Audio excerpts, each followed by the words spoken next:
everyone. We'd really like to thank you for coming out tonight. Those of you in the room and those of you on Zoom.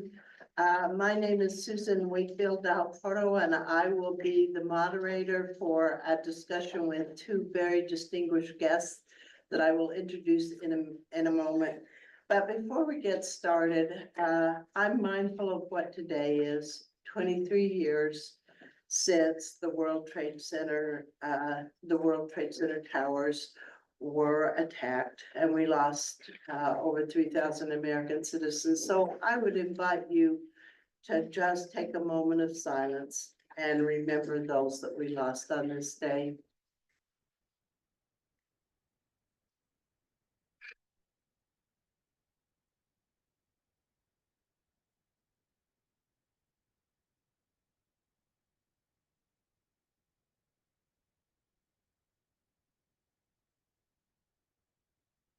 Thank you.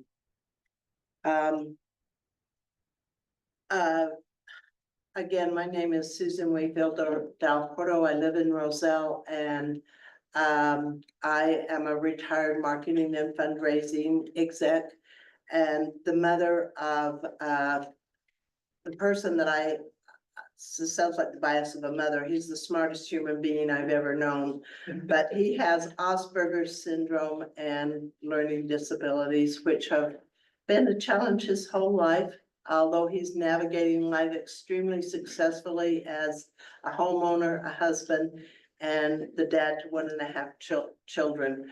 So a sure sign, and we'll talk a little bit about how we can help people like my son in our community tonight. I would like to just talk a little bit about community mental health boards, and some of you already know quite a bit about this, but permit me to give just a little bit of background, and then I'm going to introduce our panelists. In November, there will be a referendum on the ballot to establish a community mental health boards in York, Winfield, and Wayne townships. Currently, there are township-based mental health boards in Addison, Bloomingdale, Lisle, Milton, and Naperville. The goal of our meeting tonight is to provide information so voters can make informed decisions. We hope you will share what you learn with your friends, colleagues, and neighbors. And at the end of this time, we will take questions both live in this room, and because we have a good crowd. Mike, do we have cards to pass out for written questions? We'll see how many questions there are. Okay. I think this is a small crowd. All right. Well, we will probably just take your questions live then, but I'd ask you to hold your questions till the end, and if there are questions on Zoom, we will also take those. So before we dive into learning more about mental health boards and services from our distinguished panelists, there's just some background information I would like to share with you. And I hope this will be helpful to you. So I have 9 points. Point 1, community mental health boards provide no services directly. They are not service providers. 2, mental health boards do provide small yearly grants to providers of services for mental health, substance abuse, and developmental disabilities. The providers may be nonprofit, profit organizations, other government agencies, or even for-profit agencies. The grants do not go to individuals. All grant funds must be used in the community, so grants directly benefit community members. Number 4, grants cannot duplicate existing funding. Grants fund programs and services that are demonstrably underfunded or not funded at all. Mental health boards are funders of last resort. Number 5, the grants are reviewed and awarded by informed members of the community appointed to the mental health board who have demonstrable professional or personal knowledge of mental health, substance abuse, or developmental disability. And so this is a very, very the grants come out of a very well-informed community. Number 6, what to fund is based on surveying the community needs and developing 1- and 3-year plans. The boards are required to update yearly to make sure that community needs are still uppermost in the funding, access and being met. Number 7, the amount of money available for funding by the board is approved by the governing body based on the recommendations of the appointed mental health board. And now just a little bit more about funding. The maximum amount listed on the referendum is 5%. This would equate to $16.67 for every $100,000 of assessed valuation, or about $50 a year for a $300 home. Or as I like to say, less than you can go out to dinner for. That's the absolute. 5% is the absolute maximum. The actual amount will be approved by the governing township board. And the last point, the amount of the tax levy suggested on the campaign literature is based on other boards in DuPage County and across the state. And it's actually 0.25, half of what we were just discussing, which equals $8.50 for every $100,000 of assessed valuation. Yes, oh, I'm sorry. All right. So now I would like to introduce you to our panelists, and then we are going to let them carry out of their vast experience. Immediately to my left, we have Laura Anderson, who has served as lead strategist for a statewide campaign raising awareness and funding for children and adults with developmental and intellectual disabilities on behalf of the They Deserve More coalition. Laura spent the first 16 years of her career working with the Illinois House of Representatives in various policy and management positions. She served as chief of staff of the Illinois House of Representatives and was intimately involved with the state's budget and learning to balance the nuances of policy and politics. Laura created Winning Systems in 2003. For the last 20 years, she has focused on policy development, advocacy, and fundraising for nonprofits and community providers. She's a registered lobbyist and has worked for numerous human services provider organizations to promote legislative solutions and secure public funding. She also provides board training and skill development while working closely with They Deserve More coalition staff to harness the talent, skills, and relationships they possess to expand their public, private, and foundation efforts. She has been the primary coordinator in raising over $35 million in small, medium, and large organizations since 2003. And throughout her career, she's worked on 70 national, statewide, congressional, and state legislative campaigns. She is married to Chris, and I can't pronounce your husband's last Okay, name. no one else can. I'm not Greek. That's okay. The former clerk of the circuit court in DuPage County, and she has 3 grown children, Alex, Chandler, and Tess. Then I'd like to introduce you to Sharon Hartnett, the executive director of Northeast DuPage Youth and Family Services. Shannon is a dedicated advocate for mental health and community well-being, serving as the executive director of the Northeast DuPage Youth and Family Services. In this role, she's been instrumental in providing a comprehensive support and resources to youth and families, fostering a healthy and more resilient community. And Shannon, I might add, if you want a little sense of how comprehensive her organization is, go to their website. It's very impressive. In addition to her leadership at Northeast DuPage Youth and Family Services, Shannon also chairs the Milton Township Mental Health Board. Her commitment to mental health advocacy is evident through her tireless efforts to improve access to mental health services and support systems within our community. Shannon's extensive experience and unwavering dedication make her a true leader in the field of mental health. We are very honored to have both of these distinguished presenters. And before I get into the substance of our questions, a question I have for each of you, and Shannon, I'll start with you, is what called your heart to the work that you do? Oh my gosh. I've just always been interested in helping people. I mean, it sounds kind of cliche, but that's just what I'm drawn to. I'm drawn to, learning about people, why they do the things that they do, and in particular, the intersection between mental health and criminal justice. That's always been an interest of mine. Always wondering, when I was in college, I want to do something in the criminal justice system to make sure that we're not unnecessarily incarcerating people because of mental illness.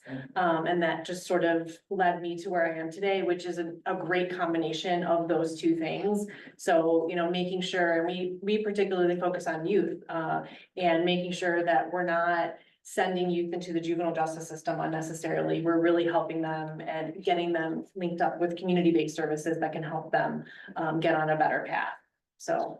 Great, thank you. Laura, what about you? What drew you to the work you do? I actually spent a summer, when I was in college, helping, with kids, doing diversion, that were having difficulty in their family. And I spent that whole summer going home every night crying to my mother. And she said, you need to change your major. This is not good. You're miserable. And I think I had this feeling like I had to save everybody, but I realized that I had different skills, right? Like I couldn't do that every day. But what I could do was I could do what you needed to do to let people who did and could do that every day do their job.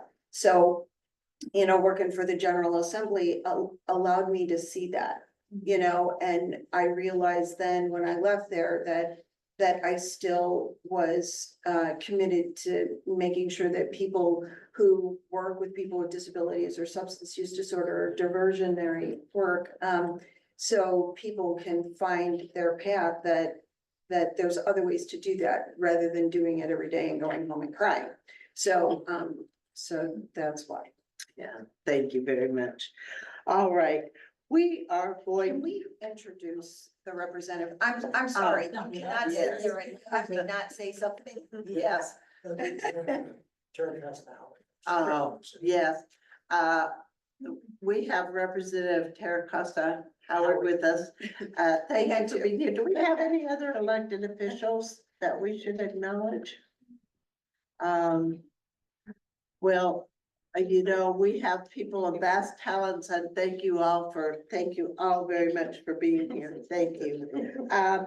All right, we are going to take a look at 5 areas. We're going to do a deep dive into mental health boards, 5 areas.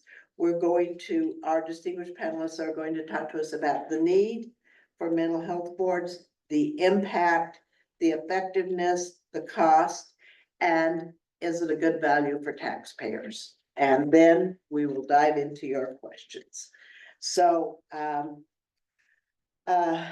sure, Shannon, let's start with you. Do we really need mental health boards? Don't we have enough agencies already providing services out there? So, I mean, I could probably go on and on for days, hours, weeks about the need. This issue, there's people in every community. We all know people that are living with mental illness, living with a substance use disorder, living with an intellectual or developmental disability. It's everywhere. It doesn't matter where you live. It cuts across all socioeconomic status. It cuts across all communities. Certainly there are some communities that are more impacted by these issues than others, but it's everywhere. The need is tremendous. Talking about post-COVID, mental health specifically and substance use specifically just, completely increased from what we had seen before. And so, we have so much data too in this county about the need, and again, could go on and on about that. But I think one of the things that sets mental health boards apart, is that they are locally based and they are run and led by people who live in the community. And so, our mental health board, the Milton Township Mental Health Board, we all live in Milton Township. We all live in either Wheaton or Glen Ellen or part of the township. And in our case, most of us work in this field. And so we know what the landscape is. We know what the needs are. We know what the solutions are. We just need to link those two things together. And so I think, having some real strong guiding principles also helps with that, set our boards apart. I think one of the things that we do really well, and one of the things that I know other mental health boards do really well, is system-wide coordination and promoting collaboration of their funded partners. And so again, like, we know the local community, we know what the needs are, we know where the solutions lie, and we link those two things together. And one example I could give you is, I'm reviewing grant applications right now from some of our funded partners and new applicants, and many of our applicants request interpretation and translation services for various languages. And instead of funding all of those agencies separately to do that, we, allocate funds to a great organization in our community called the DuPage Federation for Human Services Reform, who has a language access resource center. This is what they do. And so we allocate funding for them to be able to work with each of those funded partners instead of funding all of that separately. And it's kind of this tangled web. It's much more coordinated. And so we're able to do that at the local level and do it really well, because again, like, we know what the community needs, we know what the resources are, and we're able to easily do that. I think the other thing that we do really well is we're required to, and we do anyway, local needs assessment.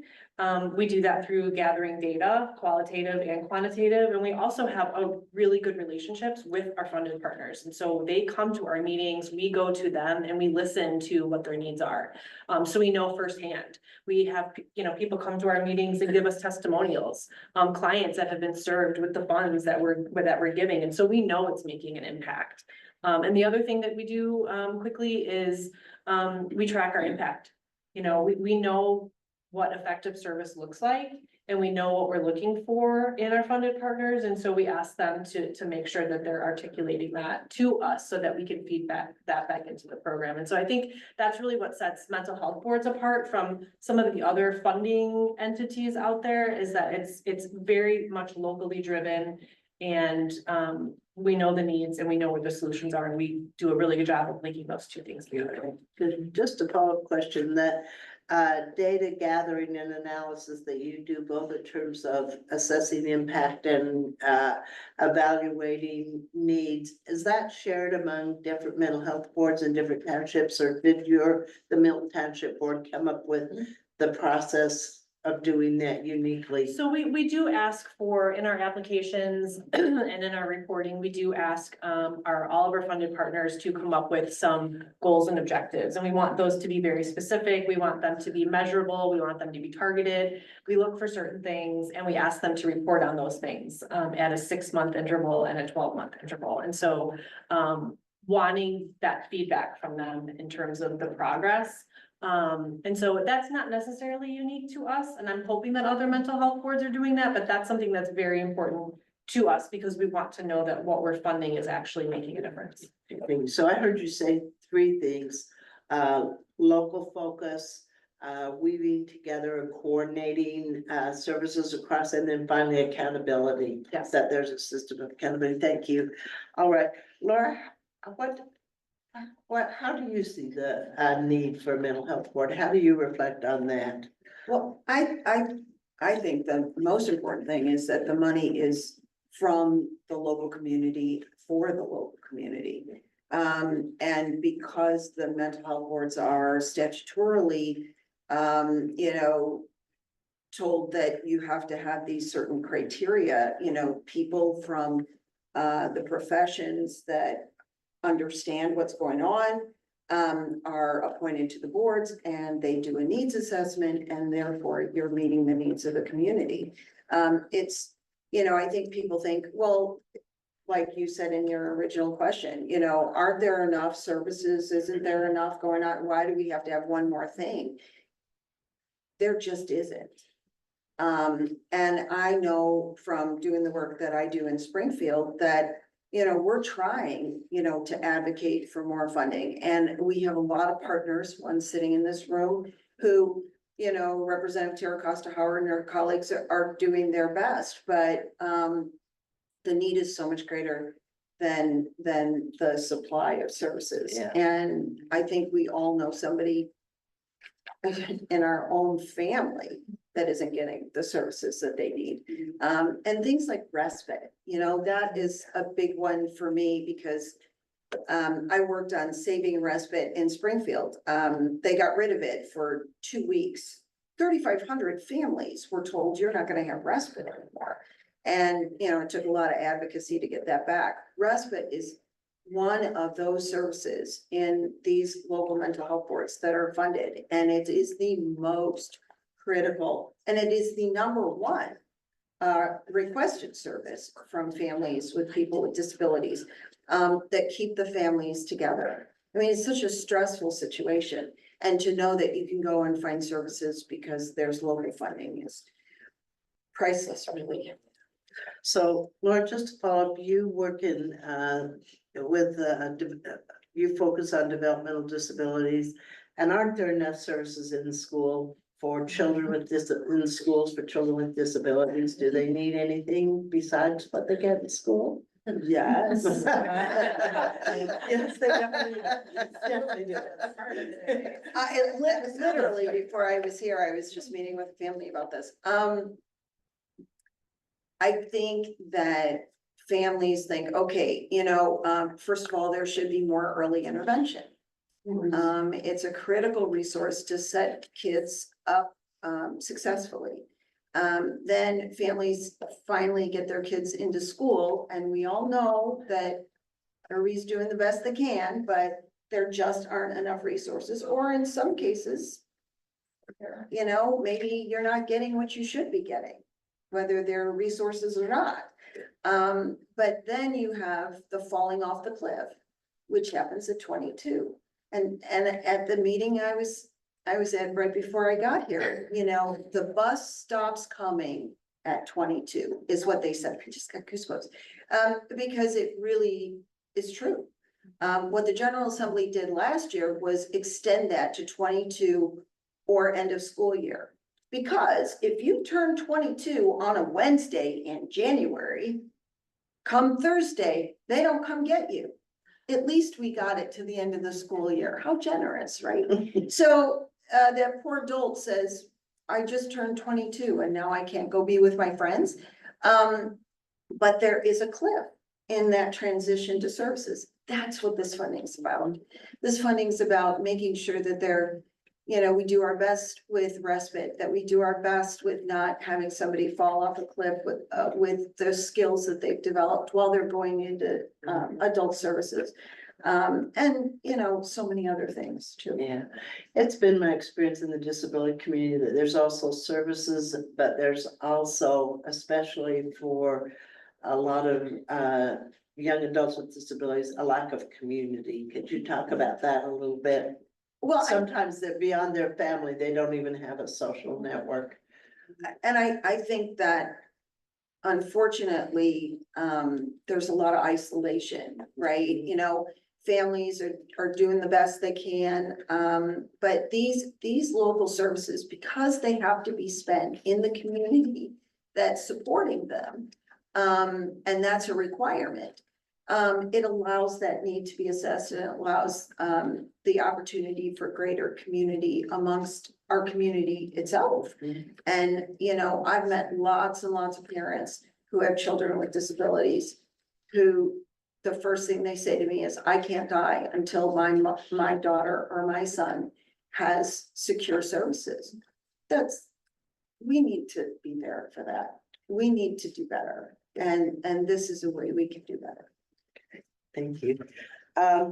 I'm going to move on to an overlapping area now, which is the impact of mental health boards. And Shannon, let's start with you. A lot of people, and I'm just going to play devil's advocate here, I think would say, but doesn't people's insurance cover them? Cover these services? Why do we need to provide more? Are there waiting lists for most, nonprofit agencies? And under the law, is mental health treatment the same as medical treatment? Those are some of the questions, around the impact of mental health boards from your perspective. Yeah, so, running a nonprofit agency myself focused on mental health, I always say that I have to constantly put together a puzzle. Most of the time I don't have the box to the puzzle that has the picture on it, that where all the pieces go. I just have to make it up as I go along, and those pieces represent funding. And there are rules that go with all of those pieces, and, mental health boards have rules for their piece, but all of those pieces are necessary. There's not one piece that covers the whole thing. There's not just private insurance, there's not just Medicaid, there's not just a private foundation money, there's not just state money. It's a whole puzzle piece, because there's so many different types of services, and those rules dictate how those funds can be spent, who they can be spent on, where those people have to live, how old they have to be, what kind of need that they have to have. And so you have to be able to put all of those things together. And a mental health board and the funds that we can provide does fit. It fits very nicely in with the other puzzle pieces. And it's an essential piece, because we're able to, again, use local resources for local problems and local needs. And we often have the solution right there in our backyard. We don't have to go to the next county to find a service provider necessarily. We have really, really good services here, particularly in DuPage County. And so we're able to put those things together. As far as insurance goes, most of our clients that come to us do not have insurance. Most of them are either on Medicaid or qualify for Medicaid. And, there are parity laws. Those laws, are not often enforced, and, insurance companies, are out of compliance. People have to go out of network to find something affordable. They may not be able to afford their copay, even if they have insurance. And so there's a whole bunch of issues to go along with that too, that relate to access. So again, it's really, mental health boards are able to kind of fill that gap with, you mentioned that they're a funder of last resort. We want to see that an organization that's coming to us for funding has other puzzle pieces, and we're part of that puzzle. Great. So Lauren, following up on what Shannon said, for families with, that are dealing with disabilities, is Medicaid sufficient to take care of, at Medicaid and Medicare sufficient to take care of that? That's question one. And question two, what about families that don't even know where to begin to get services? Yeah, I think that's the hardest part. I think, what the mental health board does is also bring these issues, into everybody's mind, right? And part of it is educating people on, what could be a really weedy issue. When you were talking about insurance and puzzle pieces, all I was thinking was, who in this room hasn't had to go fight for an insurance company to pay for something, whether it's a mammogram or whatever. I think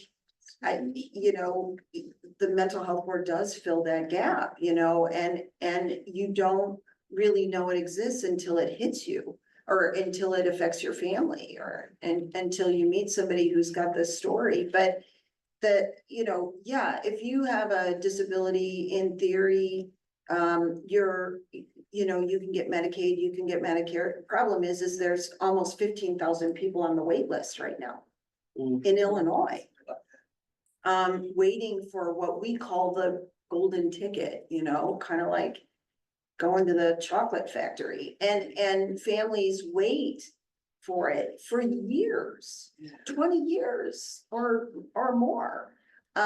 So this is a way to, have a puzzle piece that fits. For mental health, you're talking about pre-authorization. Is there parity? Yes. is there another way to get around pre-authorization? Absolutely. So this is, it's very frustrating. And, I met a mom last week whose daughter has been disabled from birth, and she got a letter that said, "You are no longer disabled." How is that possible? And she called, somehow gets to me through, I don't know, somebody called a friend or whatever. And I said, where did the letter come from? SSI? Try and unravel that mess. Yeah. So, these families go through a lot. This is a way for the community to again, fill the gaps. Right. Yeah. Right, so I wanna just pursue our focus on impact by moving into a related area, which is effectiveness. And Shannon, you've talked a little bit about how the mental health board in Milton Township evaluates effectiveness, but would you both address how you think mental health boards help agencies be more effective in their mission and their role? Sure. So, in Milton, we do have, we're fortunate in that we have a part-time mental health board manager. And so, many mental health boards do not have a paid staff person. They are all volunteer boards. So some are able to do this and not others, but we're fortunate in that we do have a manager that's able to really she provides office hours to our funding partners. So if they're struggling with a piece of their program, or they're wondering, how do I create better outcomes and better objectives, and how do I meet my deliverables? Do you have any ideas for how we can partner with, XYZ school district, or do you have any contacts?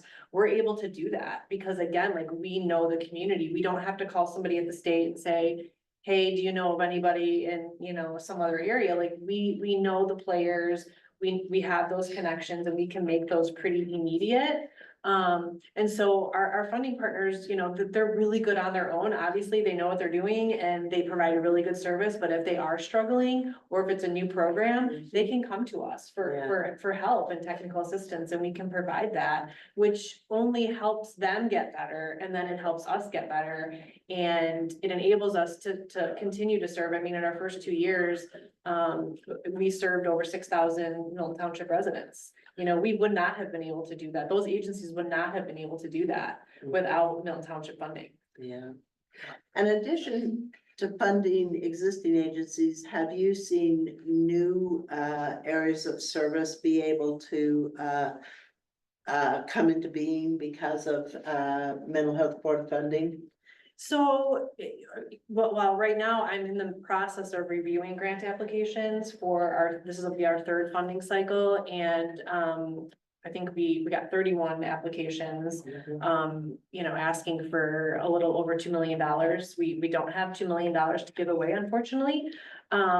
But there's a whole array of services that people are proposing, and it runs the gamut from, most are focused on mental health and substance use, some on intellectual and developmental disabilities. We would like to see more substance use providers coming forth. That's an area that we don't have a lot of funding partners, asking for our money for.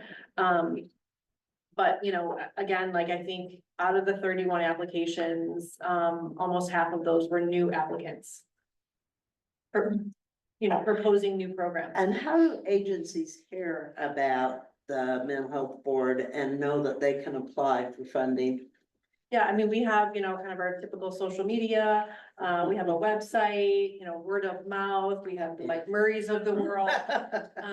And so, certainly, the word kind of spreads, and then, just via professional networks also that we all have. Right, yeah. I know when I've tried to simplify my explanation of mental health boards to people, because the work the agencies does is complex, and I usually say, well, in Bloomingdale Township where I live, the mental health board was able to add a social worker to the police department in Roselle and in Bloomingdale. And so that seems to be it's a new service. It seems to be the Yes, well, simplest. and my agency is one of the agencies that we were able to, with Bloomingdale Township funding, able to provide a social worker that works in the Glendale Heights and the Bloomingdale Police Department. Without those funds, neither one of those departments would have a social worker. Yeah.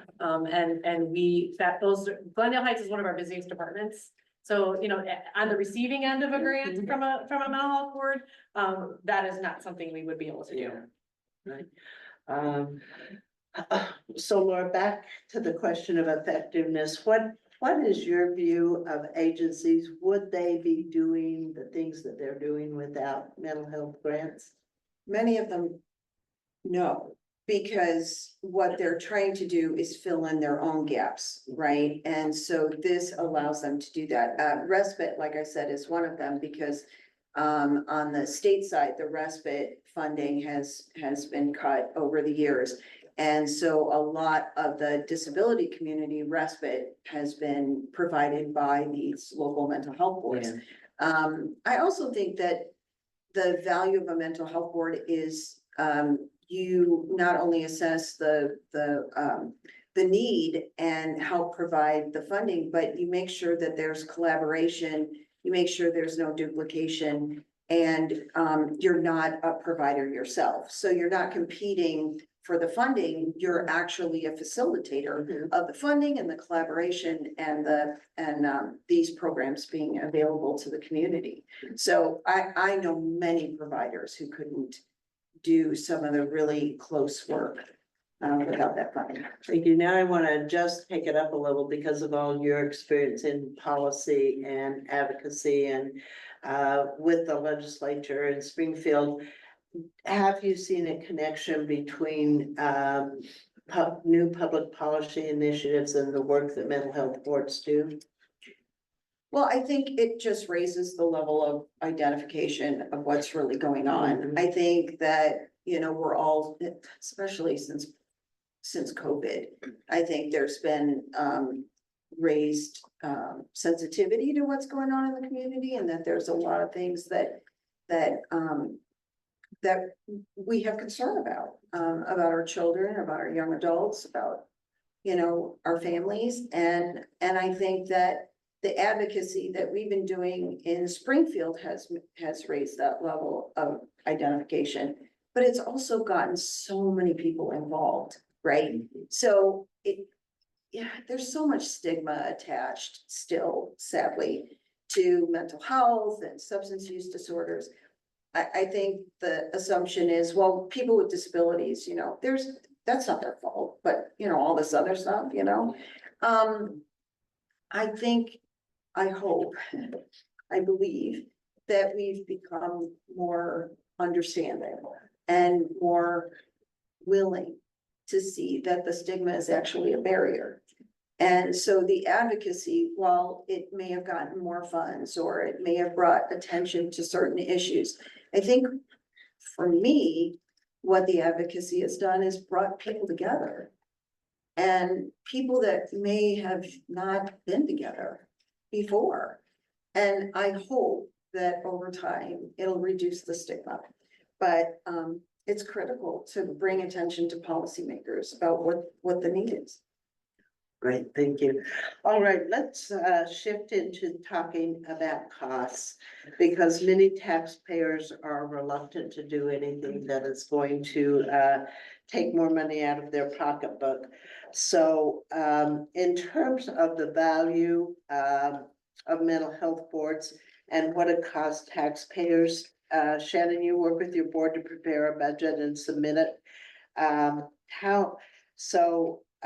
Can you give us a little bit of specifics about the tax levy in Milton Township and just give us a little bit of a window and insight into that? Sure. So I did just confirm all of these numbers with the township yesterday. Cause I usually am like, just tell me how much money I have to allocate and I will allocate it appropriately. But the levy that we have in Milton is 0.0188%. So if you take, a $400,000 home, You take a third of that fair market value and multiply that by the levy, it'll be about $25 a year for a $400,000 home. So, extrapolate that to other communities, look at the median home values, and, you'll see it's a very sort of nominal amount. I could, go out to lunch for $25, and so, but those dollars are so impactful. Because they come from the local community and they're used in the local community, and people could actually see the benefits of those dollars. Even myself, I've lived in Wheaton's for 19 years, and now that I'm on the mental health board, I drive by places that, that are run by our funded partners, and I'm like, oh my gosh, I didn't know that was what that was. And now I've visited these places and I'm like, wow, this kind of great work is going on right in my backyard, and I didn't know about it. And I'm, pretty astute with all the stuff that's going on. And I'm like, gosh, I didn't even know that was there. And so that's what that money is going towards. And it's things that are happening, right next door to you, and you wouldn't even know it. Do you ever get feedback from taxpayers that go, no? Yep. I heard this last year, from a referendum on the building of a new library, and this person said, my kids are grown, I'm an empty nester. No, thanks, don't raise my taxes. Do you ever get that kind of? You're always gonna have people who don't want their taxes raised regardless of what it's for. We have had, I have had, and maybe I run in, nice circles, but, I have not had any negative feedback. Maybe township officials, maybe they get the negative feedback and it doesn't really trickle its way down to me, thankfully. But I don't think so. We've been really well received. And I think, people do come to our meetings and we do publicize our findings and we do communicate with the public. And so we've had a really good response. Laura, how about you? You live in a DuPage community with the new mental health board. Have you had a chance to look into what your tax levy is? Well, it's less than going to dinner. I like that. Okay, property taxes, it's not fun to write the check, right? Right. Twice. But, 0.05%. You're talking about the health of your neighbors, your families, people my neighbors across the street, their daughter attempted suicide. She's alive and family's good and she's okay. This is worth it to me. And I want to help those kids. I want to help those families. I do that in Springfield because, who wouldn't want to go to Springfield?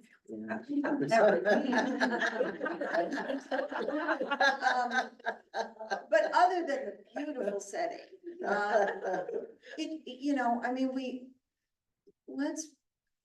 let's see the value of the long-term value of what that does, right? And we were talking about our grandchildren, right? I want the world to be a better place for them, and I want to know that if I'm not here, that someone's gonna take care of him. And it's such a small amount. It's not insignificant. I know that. For some people, it's harder than for others. But collectively together, it adds up and it matters. It's life-changing. So eloquently. bring it on.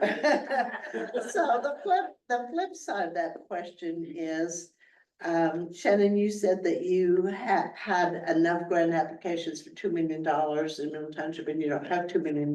So each agency gets a fairly small grant. I think we've talked about this a lot, but just to make sure that we've hit this, do agencies get enough money from mental health grants to make a difference?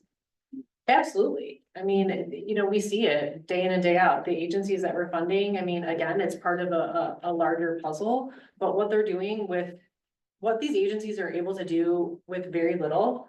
I mean, my agency is one of them. I do a lot with very little. And we stretch our dollar as far as it can go, and we are doing really good work, and there is really good work being done in these communities. We're not able to provide, you know, tons of money. Not everyone is gonna get funded. Unfortunately, we have to make really hard decisions, but the money that we are able to give is very impactful to these agencies. Otherwise, they would not ask for it. Right. Well, before we wrap up, is there anything that we haven't talked about that you would like to, like our audience to know? Well, I wrote about the wait list. I think it's really important that people know that there are a lot of people waiting for services. And that having local access to services is super important. And you know, Milton Township is a great example, but a lot of these mental health boards are accountable to the taxpayers. You know, you have an application process, you have, it's very, and it was set up that way. So that taxpayers can ask questions and check and make sure that the numbers work and, you know, so people should ask those questions, but, just know that it's money that's from your community that stays in your community. It's critical. Yeah, and I'd just say having, one of the most exciting things that I was able to do in Bloomingdale Township is go to, mental health board meetings when the fundies were making their reports, and not only was it great to hear what they were doing, but all of a sudden they were so much more aware of providers in their community, which I think is a real bonus. Well, in just a minute, I'm going to invite our audience with questions, so please be thinking, but I wanted to close with this. I wanted to give a shout out to Mike Murray, who has been the organizer and the passionate champion for getting mental health referendums on the ballots in all of these communities. And Mike's vision and commitment have really been the driving force, and I appreciate it so much. And Mike, thank you for all that you've done, because I don't know how you do it. You're just a little energizer bunny. But I wanted to close with this. So a couple years ago, I was working for an organization called Citizen Advocacy Center out of Elmhurst, which has someone called a community lawyer that helps people be more engaged with their governments around local government. And I was so impressed with some of the activists that I met in this organization, like Mike, that I connected with a teacher at Elk Grove Village High School, or Elk Grove Township High School, who had an after-school club that had some kids that just needed a place to be, some kids from the debate club and the honor society. And I had Mike, so I created this series called Profiles in Civic Engagement. And we had a number of people come and talk to the kids, and Mike was one of those people that came and talked about grassroots organizing around mental health. And there was a young woman when Mike was there, beautiful young woman, and who had aspirations of being a doctor or perhaps a teacher, but she also struggled with depression and bipolar disorder. She was also traumatized because her family lived in a trailer and she thought kids judged her because of their economic status. And a few months after Mike was there, or Mike invited the kids to make a response. And then Mike got a note from the teacher that he had gone to, that this young woman, a junior at Elk Grove Township High School, stepped in front of a train and ended her life. And so I'll get emotional about this, but I've often thought, what drives people like Mike, Shannon, and Laura to do this work? It's people like Haley Moreau, who we lost way too soon. So Haley left us with a poem called Silence, and I'd like to read it to you, and then we'll open it up for questions. Growing, watching minds exploding, watching their walls used to keep others out eroding, reaching out for help, but being served stigma in return. Haven't you learned that mental illness, developmental disability, and addiction are taboo words? Nobody will speak against trying to help, but it will be dismissed by those who don't care to understand, by those who don't want to lend a helping hand. At the cost of a few more cents a day, the 708 board trying to bring more affordable mental health services your way, because 1 in 5 adults will experience mental illness this year. They don't need more stress or stigma or fear, and we need to hear them out. Silence should only stretch over crowds when the words seem too great to bear, not when we are told that this is wrong to speak. 1 in 6 children have a developmental disability. Why can't you see that they might be struggling and that they are people just like you and me? With stigma, we must fight for change. We must use our voices. We can't shy away because this problem isn't going away. From alcohol to vapes, addictive products are being marketed our way as if to prepare the next generation for the same fate. We are being told it's not cool to ask for help, told not to hang around those that do. And sometimes I wonder why stigma hangs so thick in the air that I could use it as a blanket to stay warm when so many people give me the cold shoulder. We are told that we are the future, so be prepared for all of this time, all of this change, where the stigma will dissolve and there will finally be a space where when you reach out for help, someone will reach back and grab your hand. So, questions?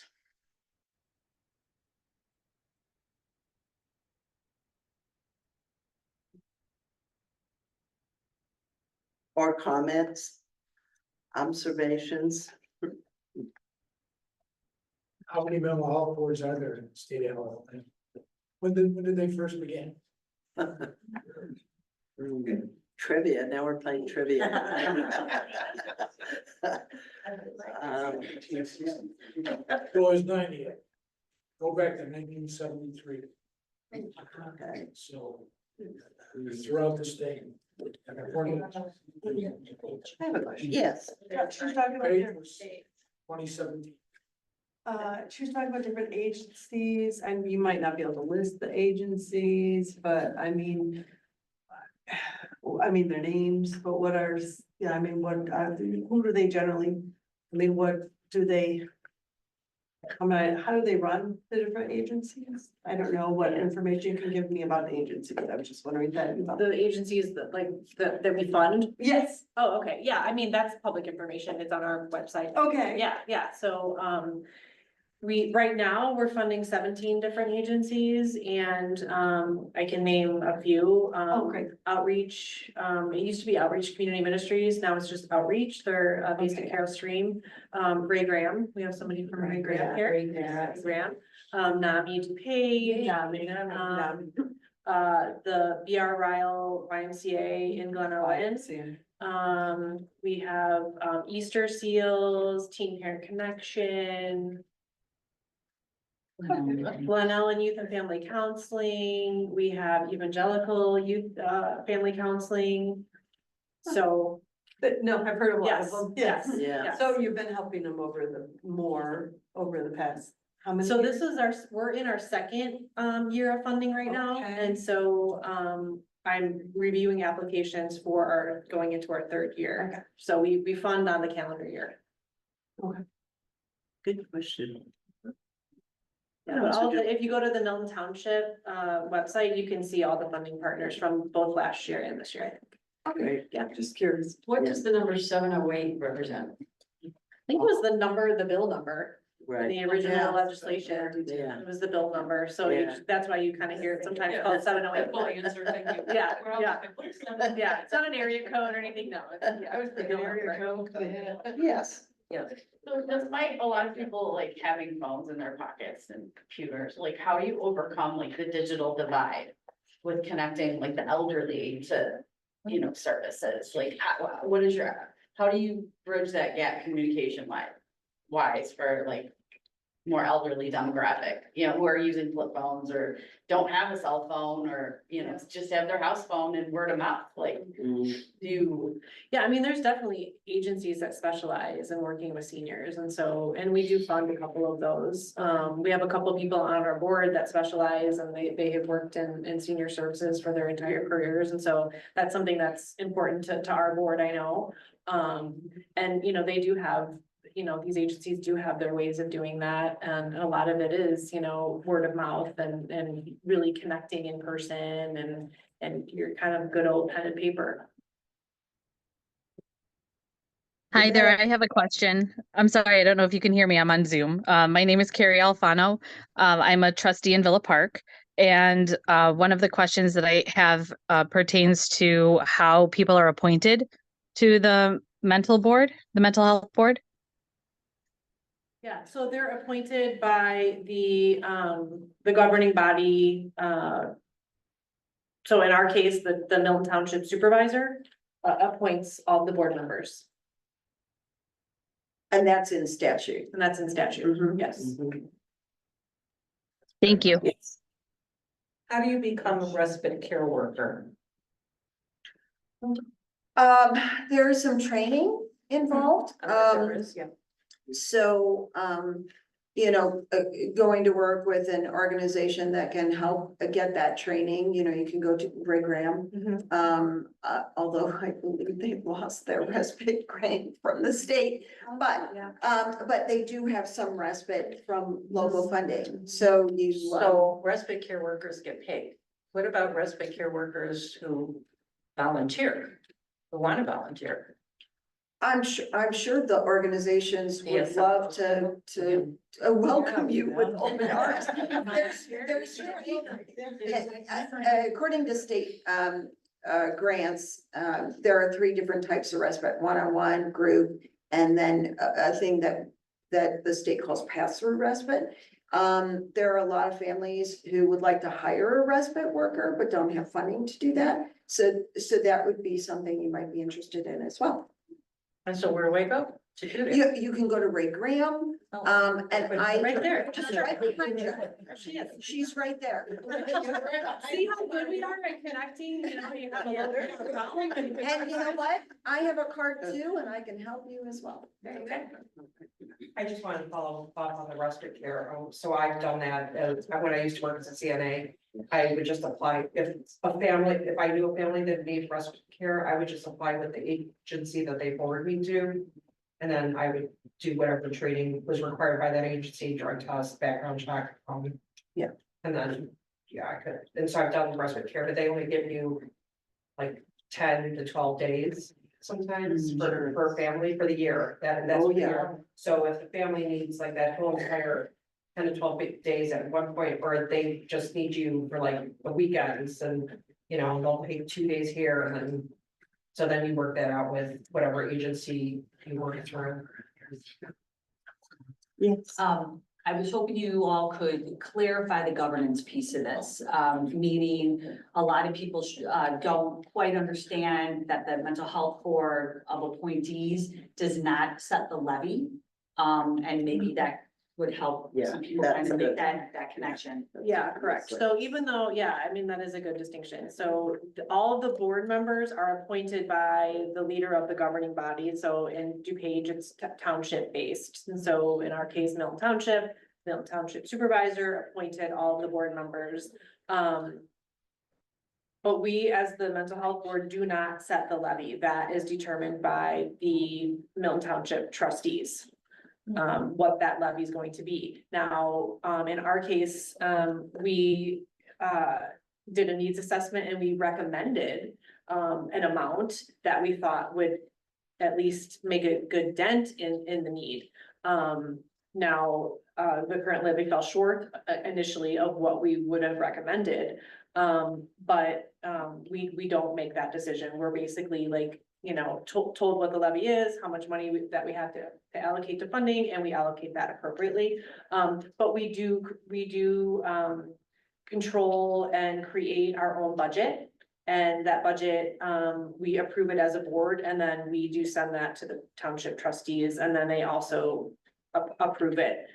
Because, you know, those funds are coming out of, you know, their bank accounts essentially, even though we control how those funds are spent. When the township sees how impactful the funding can be, are they able to increase the levy? Ours did increase slightly from year one to year two, but just very slightly. But in order to, I think, increase it by a significant amount, you have to go back to referendum. Okay. Or you can, you know, you can change, They can. yeah, they can do it, yeah, so, That changed, right? yeah, so we could go back and recommend, you know, like, for example, you know, we're getting funding requests for $2 million, and we could go back and say, hey, we need $2 million if we want to, all these programs are worthy of funding, we need $2 million, I mean, they could approve that, but, you know, there's a lot that goes into those decisions, so. So how is it going with educating police officers about what an autistic adult is like, or teenager, when they go and arrest them and they don't know that, and then they don't talk because they can't talk, and so they make things worse. Is that being done? Are the I know police- that there are departments that are doing that. Yeah, I know the Addison Police Department, we work very closely with them, and they do that. And the second thing is, many years ago. Everybody's right here today, so. Lieutenant with the Lombard Police Department. Autism training is an annual training that all police officers are getting now. And it starts at the police academy when a new police officer is hired. As you guys certainly know, there's a need for greater understanding for public safety professionals to recognize what they're seeing and know and identify those types of things and be able to anticipate the behaviors and the mannerisms and the reactions that they'll get under those circumstances. So much more autism training compared to years past in the public safety That's sphere. great. Is that a statewide mandate or like? It is through the Law Enforcement Training Standards Board, LSP. I want to add one other thing about appointing the boards. Thank you, Tara Costa Howard and the state, because they just updated the laws. And it is required that people have to have lived experience or be a professional. And I know in Milton, we sent in a lot of applications to John, and as citizens, because it's locally based, we will be in attendance at all new boards for the first meetings, a lot of us, as Shannon can testify. I had a question also about the board makeup, and I appreciate you sharing your experience with Milton. How many people do they, does a board have? Does it depend on the size of the township as to how that is? And then a little bit about, how, I think you just said a little bit about it, Mike, but how, different, groups are represented, or people with different skills and different, with different populations, are Yeah, I think represented. it's in statute that the board can be no more than 9 people, and ours is 7. Most of them, Or I seven know and that are nine. 7 or 9. Kind of want to have an odd number for voting purposes. Mm-hmm. Yeah, you try to have a variety of different skill sets and experiences on your board. It's very helpful. I mean, you know, I myself am, you know, in the mental health field. We have another board member who specializes in working with seniors. Another board member that we just appointed last night. She's has a lot of experience in community-based and hospital-based mental health. You know, we've had attorneys in the past, you know, working in mental health law. So, you know, we try to get a variety of different experiences so that we can have robust conversation about, you know, really what we're looking for when we're reviewing applications and prioritizing services. And so do you kind of give that input to the county, to the township supervisor, since the supervisor points the people, so how does it? I mean, ideally, that's the way that it would work in all the townships. You want to have people on the board who know this field and know this landscape and are committed to it. And, for me, this is my passion work. It's sort of a part-time job for me. And I've spent the last 3 days reviewing applications and sort of taking, time off from my day job. But I want to make sure I'm reviewing every single application. And I want to make sure that what we're funding is using local tax dollars appropriately. And I'm not saying that all boards function like that, they should. But that is really important to us. And so, yes, you want to make sure that you have board members that are committed to doing the work. I want my board members to be doers and not just be on a board because it looks nice on a resume or something. Thank you. Yeah. Well, I have a comment and then a question, okay? One of the things that I see as key, often for me in these type of initiatives is how do you measure what the needs are of the community? Do you have, and you mentioned measurable goals and also the desired outcomes, how you know when you got there, and how you hold the board accountable and stuff like that. So it sounds like you guys have considered that, and this discussion was very good. I think you talked about the type of issues that you find, and my question is, how do you identify those issues in the community? And how you identify what your desired outcomes want to be, and how do you get to that, and then determine did I get there or not? And so kudos for your discussion. It sounds like you got a good idea about it. I hate an initiative or a referendum that's just kind of gray.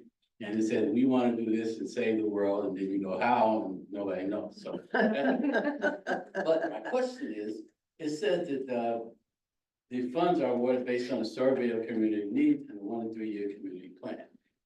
Has that been developed already, or they're going to be developed as part of if we get the referendum?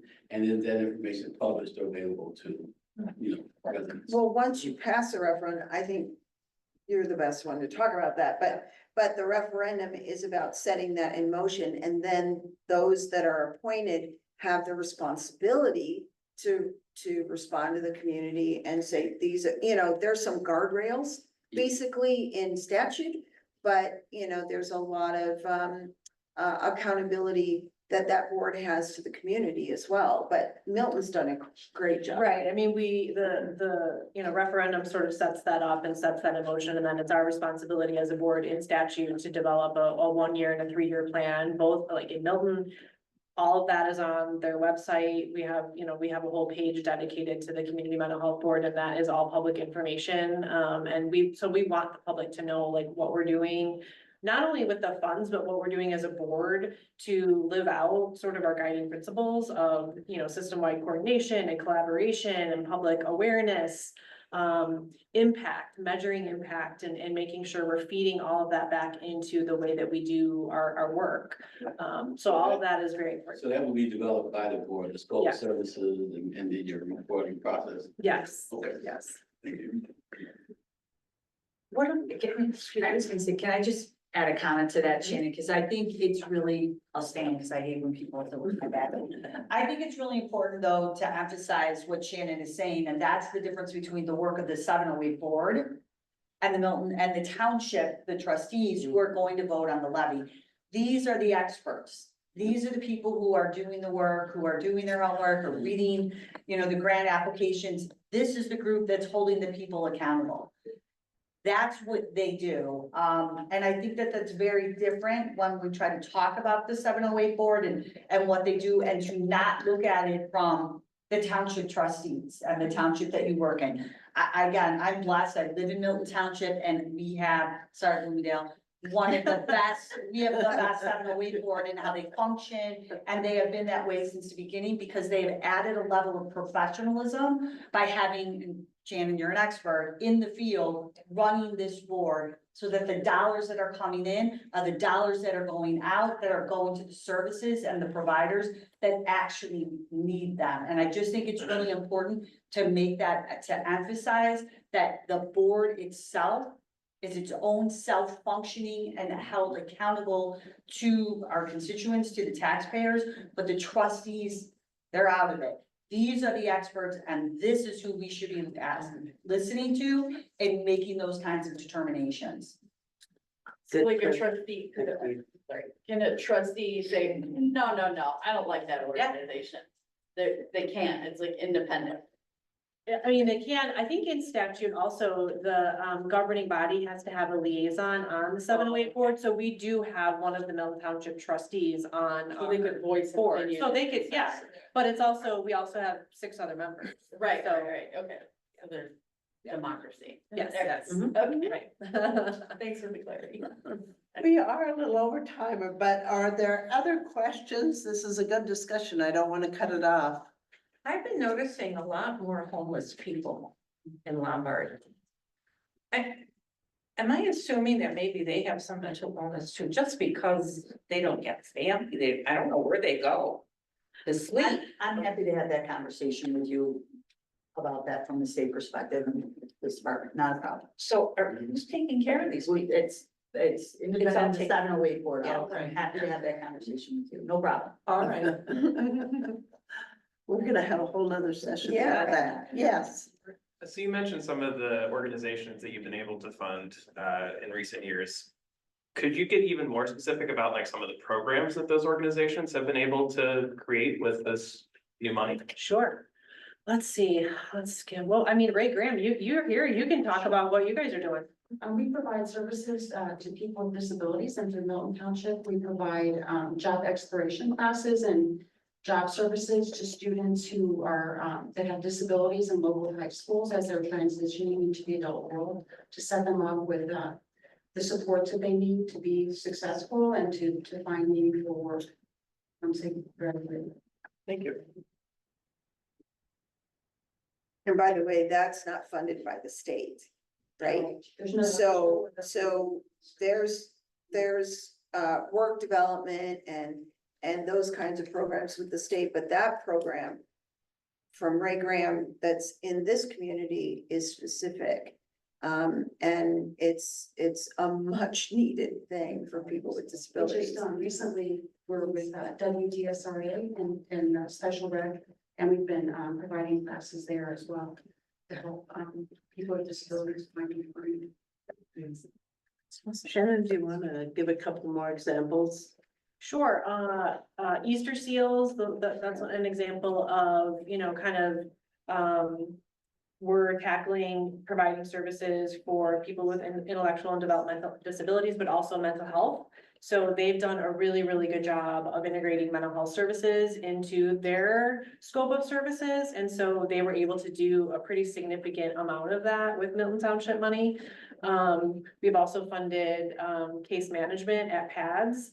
We're not funding the housing piece because that's not really part of what we can fund, but we're funding the case management piece, which is very intensive for their clients. And so that's not something that they had funding for. They had funding for the actual housing, but these people need to be connected with other resources and referrals. And so we were able to fund that case management piece. Any other questions? Well, just to wrap up, there's some literature at the back table. Please help yourself if you haven't. And I don't think we've ever had a more important election, but most voters are uninformed and they tend to focus on national races where we can really make a difference and where our lives are really impacted are locally. So please urge your friends, family, and neighbors to get out and vote. Early voting starts on September 27th. 26th, thank you. And so 40 days till November 5th, but this is important. And you can also, Mike, anything you want to add, go to the website, advocate for 708 to get more information. Anything else you want to say as we wrap up? Every single vote is important. Milton was 102 people made a difference. 102 people. Wow. Was about the same in Bloomingdale Township. Some of the other townships have had substantial majorities, but we are entirely a grassroots, self-funded group. So we can't run TV ads. And it's at the end of the ballot. Is So that you the gotta end? like hang in there, Yeah. right? Like, Yeah, they're always at the end. right, like, take it to the end, finish it up, and go till it's done. I would use their help. Yes, yeah. I have some door hangers that can help.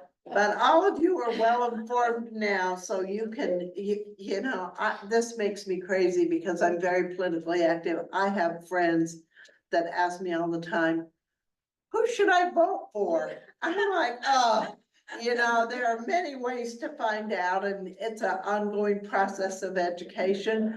But I really urge you to share what you learned tonight with your friends, family, and neighbors. Be that person that can make a difference in the world. Well, the other thing I would add is this is one of the few things that we can truly come together as a community. It's 100% something that affects everyone. One of the things that we ask when we're collecting signatures is, do you know anyone that has mental health, substance abuse, or developmental disabilities? You know what I know after 10 years? Every single person. Only one person, I remember in 10 years that said, no, I don't know anyone. They have no friends. Before you go, could you give our panelists a round of applause?